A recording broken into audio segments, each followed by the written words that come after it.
পা দিয়ে তুলে খাবার খাচ্ছে ৯ বছরের শিশু হাসান। এমন করুণ দৃশ্য সচরাচর দেখা যায় না।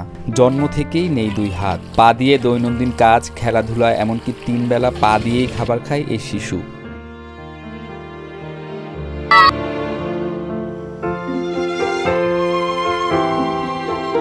জন্ম থেকে নিয়তির সাথে লড়াই শুরু হয়েছে শিশু হাসানের। সবই আছে, নেই শুধু দুটি হাত। কিন্তু এই না থাকা দমাতে পারেনি তার প্রাণ চঞ্চলতা ও শৈশবের খুনসুটি।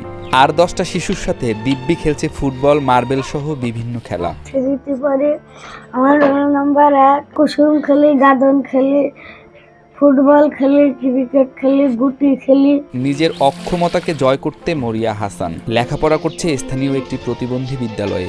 হাত নেই তাতে কি হয়েছে, পা দিয়ে লিখতে পারে, পুকুর থেকে ধরতে পারে মাছ।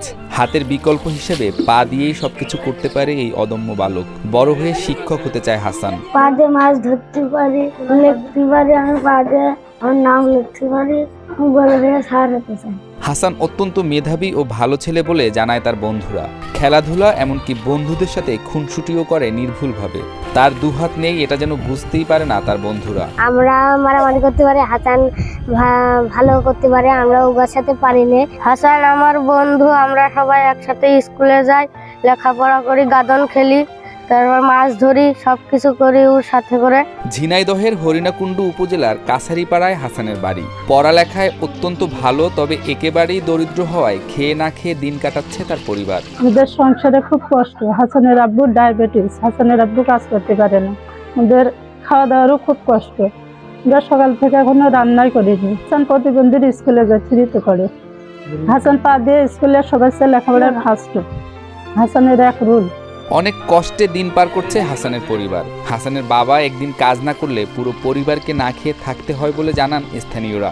হাসানের দিকে চেয়ে তার পরিবারের দিকে সহযোগিতার হাত বাড়িয়ে দেওয়ার আহ্বান জানিয়েছেন এলাকাবাসী। এদের খুবই কষ্ট, খুবই অভাবের মধ্যে থাকে এরা যদি একদিন কোনো জায়গায় না যায় হাসান, তাহলে এদের হাড়িতে সেদিনকে চাইলে থাকেন, এদের কোনো খাবারই ওঠে না। এখন আপনারা যদি একটু সহযোগিতা করতে পারেন, হাসানের বাপটা নুগা ডায়াবেটিসি পড়ে আছে, জোয়ান মানুষে বুড়ো মানুষের অদম হয়ে গিয়েছে, হাসানের কামাই খায়, সবাই মিলে সহযোগিতা করে, এই কারণে হাসানের কামাই খেয়ে সব বাঁচে। হাসানের বাবা পেশায় ভ্যান চালক। ভাড়ায় চালিত ভ্যানের চাকায় ঘুরে সংসারের চাকা। তবে অসুস্থ থাকায় প্রতিদিন ভ্যান চালাতে পারেন না। নুন আনতে পান্তা ফুরানো পরিবারের পাশে দাঁড়াতে আহ্বান জানান হাসানের বাবা। আমি নিজে চলতে পারিনি, কিছু খেতে পারি না, চলাফেরা একেবারে করতে পারি না। হাসান হলো আমার 3টে সন্তান, তাতে 3টে সন্তানের মধ্যে সে মেজে, আজ 2টোদের না খাওয়ার অবস্থা। আমি সরকারের কাছে একটু সাহায্য চাচ্ছি, যাকে একটু সাহায্য সহযোগিতা যাকে আমাদের করে।